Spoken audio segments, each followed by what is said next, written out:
Dalawang susi na po ibibigay po sa inyo kahit financing po. Pag unlock po nito, shoot mo lang po dito. Ano po yung ginagamit yung motor ngayon, sir? Dati NMAX. NMAX na version 1, 2? 1. Halos pare sa laman yung susi. Yung sa bayo ko, dito yun ang ginagamit ko minsan. Okay po. Di susi din po? Di susi din. Halos pare sa man din, sir. I-demo ko lang kung gumagana po. Ito pag lock ng manibela po, gumagana po. Pag lock, yan. Pag unlock,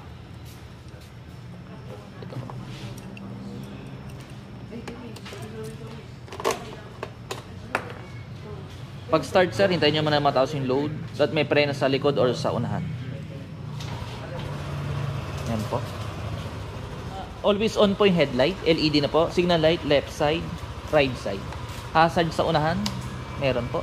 High and low, gumagana po. Busina. Ito po yung sa likod, gumagana po. Yung hazard. Signal light sa right side, left side. Brake light sa likod, unahan na preno. Pag sinay stand, mamamatay po. Pag naka-side stand, hindi siya mag-i-start.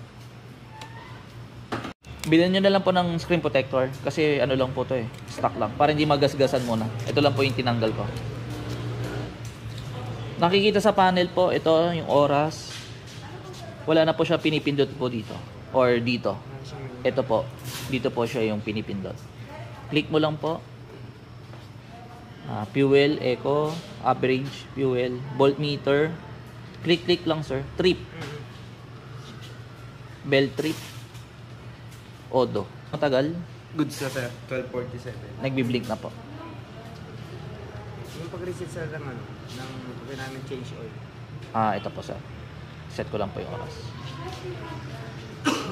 Tip 1. Wala rin. Las Piñas to Muntinlupa. Nare-reset yan. Hold mo lang matagal po. 0-0 na po. Hanggang trip 2. Sa oil, ito po. Punta ka sa oil. Nakita mo nyo po. Tapos hold mo lang matagal. Katulad ng trip 1 tsaka trip 2. Ganun din sa belt. Meron na siyang belt. Opo. Fuel, dito sa nakikita, RPM, speed. Check natin yung speed odo kung gumagana po. Sa unahan pala yung speed odo. Mamaya sir, ibaba ko yung motor sa center stand. Pag gas naman sir, punta ka sa open, fuel. Ito po. Pwede pong unleaded or premium. Pwede mong ilagay dito po. Opo, may lagayan. Sa version 2, wala pa eh. Wala yan. Tsaka sa version NMAX V1, mahirap no. Hawakan mo talaga. And 5.5 liters capacity sir. Sarado, push mo lang po. Tapos seat. Ito po. Ito po yung sabitan ng helmet. Dito po yung battery. Tapos spring number. Same pa rin namang version 2 o version 1 na Aerox. PSI sa unahan, 29. Sa likod, 33.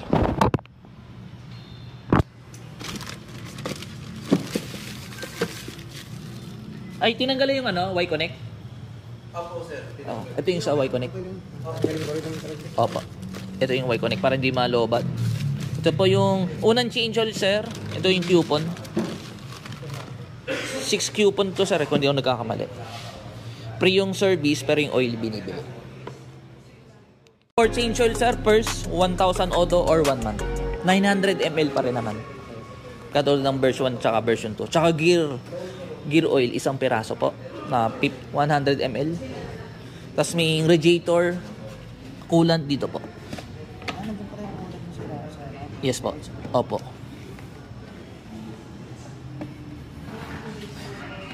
Yung nakikita sir, dito na po yun eh. Doon na lang po. Or dito sa ilalim po. Pag nagpa-change oil, chine-check na lang po yan. Meron din po dito, pero dito talaga naglalagay. Diyan ka magche-check. Doon po yung reserve eh. Mga napalitan dito, sir, o na-upgrade sa version 3 na Aerox, ito po, disc brake na po yung likod. Tapos itong tail, signal light, tsaka tail light. Iba na po. Tsaka yung headlight po. Tapos ito, may carbon design na po siya.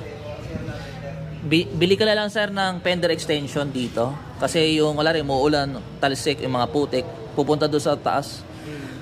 Mas maganda po mayroong fender extension para hindi pumasok yung dumi po. Baka may question ka pa, sir? Wala naman masyado kasi napag-aralan ko naman ng Okay po. Tsaka gusto ko dito kasi yung shock niya sa mga 30mm na ito, no? Yes po, mas makapal na po. Upgrade na lang sa shock sa likod. Tapos warranty, sir, 1 year, engine tsaka electrical. Hindi kasama sa warranty yung CVT, gulong, brake pad, disc brake, lahat ang consumable. Oil seal, hindi rin po kasama. Push mo lang. Ito po. Bale, type C po siya. Dati kasi ilalagyan pa siyang sakit. Ilan naman, sir? Pero parang meron butas dito eh. Saan po, sir? Parang pinapalab... Ay, wala. Wala po, sir. Pag mag-charge ka, sir, nakabukas talaga. Nakabukas talaga, no? Oh, except na lang kung bubutasan mo. Kaso pangit, sir. Hindi, yung para bang nakauwang lang siya dito. Parang may nakita kong vlog na gano'n. Ewan ko lang kung sa dito yun. Wala po, sir. Siguro pinalitan na po to. Wala po, sir. May ipit, sir, eh. Okay lang. Maganda talaga nakabukas, sir. Upuan ko, sir, ah.